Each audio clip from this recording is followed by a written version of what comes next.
Thanks for joining us here on 9 News Watch on this Tuesday, August the 24th. We're going to take a full look at your headlines. I'm Chris Bianchi, and thanks for joining us again here on this Tuesday. Let's start things out with something that has been an issue for a little while, or at least much. It's air quality, although today, unfortunately, we will be looking at some decreasing air quality in around Denver and the Front Range. We do have an ozone action alert day that is in place until 4 p.m. this afternoon. That will be mainly for ground ozone, or better put, just kind of pollution as opposed to wildfire smoke. I know we've dealt with that wildfire smoke, especially at the beginning and middle part of the month. That's not going to be the case today, but we will still be looking at that reduced air quality. And again, limit that time outdoors, especially for those of you that may have respiratory issues. Until 4 p.m.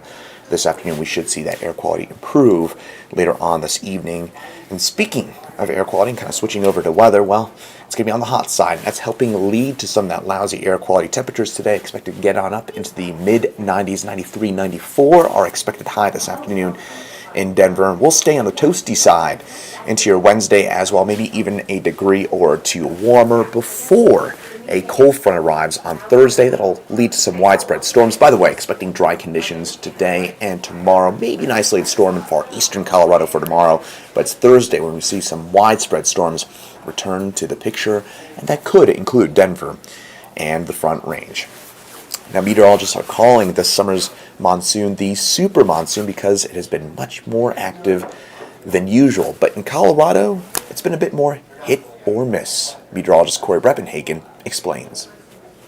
The summer monsoon does happen every year, but it doesn't always bring the rain with it. This year, it came through in a big way, and meteorologists are calling it the super monsoon. At its source in the south, Tucson, Arizona has had the third wettest monsoon on record with 11.86 inches of rain. In El Paso, Texas, the second wettest with 9.21 inches. And Roswell, New Mexico has had the wettest monsoon since 1996. In Colorado, monsoon storms can be very picky. They mainly stick to the slope terrain of the mountains. Rain totals published by the National Weather Service show 10 to 15 inches of rain in places like Mount Evans, Pikes Peak, the Palmer Divide, and the Sangre de Cristos, while good rain coverage between 6 to 10 inches on the western slope has worked to reduce drought levels there. On the eastern plains, monsoon storms can be very sporadic because the terrain is flatter. Many areas with well above average rain are right next to areas with well below average rain. In the Denver metro area, Boulder, Littleton, and Castle Rock have had above average rain, while Denver International Airport hasn't even received an inch and a half of rain all summer. Monsoon season does last through the month of September, but it is showing signs of slowing down, especially in Colorado.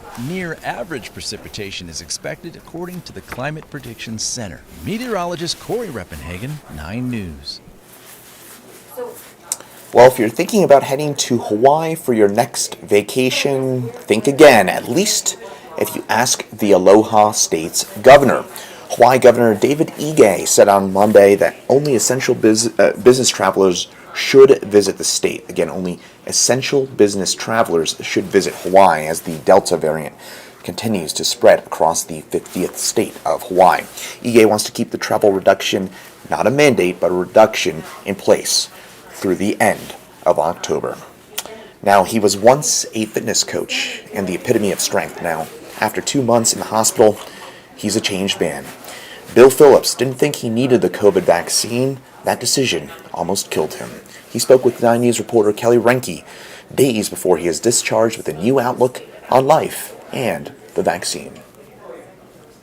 These are all photos of Bill's COVID journey. I started taking pictures the very first day that he was in the emergency room. Pictures are taken to remember our trips through life. That guy is pre-COVID Bill Phillips. For Bill and Maria Phillips, these memories are difficult to look back on. And this is Bill after COVID. Her husband Bill, a former fitness coach, is leaving St. Anthony Hospital 70 pounds lighter after COVID-19 almost killed him. Having to see Bill go from this person who's so strong and full of life and happy to this person that can barely stand up. And it didn't help that I could bench press 300 pounds or run a mile straight up a hill. I made a mistake. I thought that since I had COVID in January of 2020, that I was immune to it. A test found he had antibodies, so he decided to not get the vaccine. Then he caught COVID again this June. So sick the second time, he went to the ER. I'm pretty sure the doctor said, you have two choices. We can either intubate him now or he's going to die on the table. Now in a wheelchair after 2 months in the hospital, Bill and Maria are on a journey they didn't plan for. I think that if Phil knew everything, the trauma, the pain that I was going to have to go through every day for the last 2 months, seeing him so sick. I did that to her. That's my responsibility. I think he would have gotten vaccinated if he would have known how much pain it was going to cause. But I did that to you, and I apologize. If he had a chance to do it again, he'd do it differently. That mistake came that close to cost me my life. Getting so sick like this is so preventable. You know, most people who are vaccinated are not going to end up in this situation. Get the shot, get the vaccine, get on with your life. Don't take chances. They hope their painful memory will stop others from going down this path too. I'm here, we made it.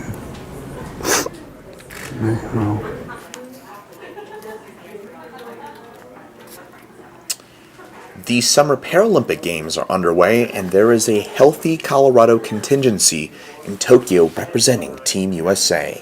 Colorado will have 11 athletes with ties or native residents from the Centennial State. That is the third most athlete representation of any state, only behind California and Illinois. You can see the full list of athletes with Colorado ties over at 9news.com. Also, go to NBCOlympics.com to watch the Paralympic Summer Games in Tokyo, and you can find those full schedules there as well. Now, we're about 5 months out from the Winter Olympic Games in Beijing. I know it's kind of hard to believe, considering we just, of course, had the Summer Olympic Games just a few weeks ago. But for Mikaela Shiffrin, it's not all work and training. Shiffrin has a gym in Avon, and normally all she does there is train. But now she's also showing off her dance moves. 9 News Olympic reporter Matt Renew was at the Westin in Avon with this story. At the Westin in Avon, 5, 6, 7. choreographer Meredith Kirkman's worked with a lot of people, Working with all levels of dancers. including one person who works out a lot at the Westin. We got her sweating up a storm. I'm Mikaela Shiffrin. I'm Meredith Kirkman. Choreographing a dance with Olympic champion skier Mikaela Shiffrin I have been loving all the tutorials and dances I'm seeing out there on social media. for a dance challenge in time for National Dance Day on September 18th. It was just incredible to work with Mikaela Shiffrin and Thomas Walsh for the Mikaela Dance Challenge. So the idea is to watch the dance And then learn it, and do it for better.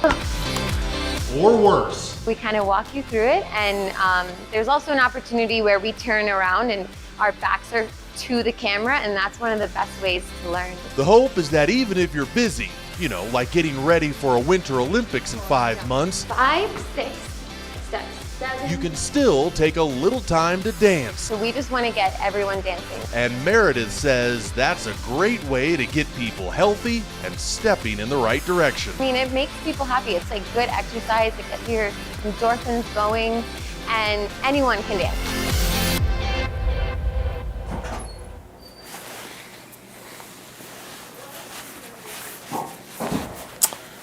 Ah, yes. It is 95 degrees. It's sunny, so doesn't that scream pumpkin spice latte? Yes, Starbucks pumpkin spice lattes are back as of today. In fact, our very own 9news.com reporter and producer Alexander Kirk bought one this morning and is way too excited about their return.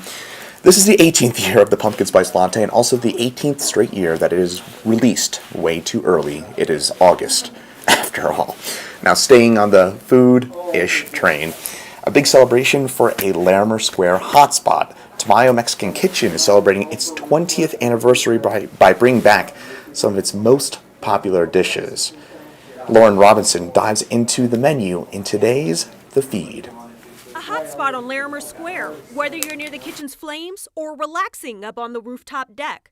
August marks 2 decades of Tamayo Modern Mexican Kitchen and Tequileria, and they're celebrating by throwing it back to some oldies but goodies. Very popular dishes that we're making right now, so people been asking for it all the time, so we just decided to do it so our guests can be happy and enjoy their dinner. Chef Antonio Tevillo says it's the source of the ingredients that makes their food so authentic. It's just the ingredients that we get from all over Mexico. Sometimes we get the main ingredients is the dried chiles that we use over here that we get in from Oaxaca. So I gave these authentic flavors a try, starting with a crowd favorite, the roasted carnitas. Slow braised pork, marinated with tamarind and garlic, and topped with pickled red onion, orange slices, and requesón cheese, which Antonio says is like a Mexican ricotta. Then, the camarones al chipotle, tequila-flamed shrimp on a flatbread with black beans, 3 different types of cheeses, and chipotle applesauce.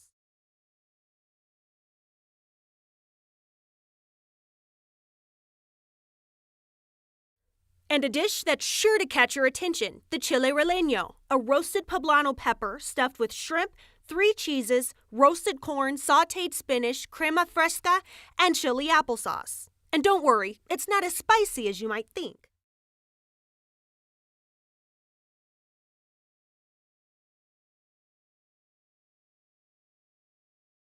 Topping the list of customer classics, the crab guacamole. With all this food, you can't forget this. Obviously the margaritas. People love margaritas. Finally, leave room for this throwback dessert, the plantain empanada, a sweet treat for the entire family. For Mile High Mornings, I'm Lauren Robinson.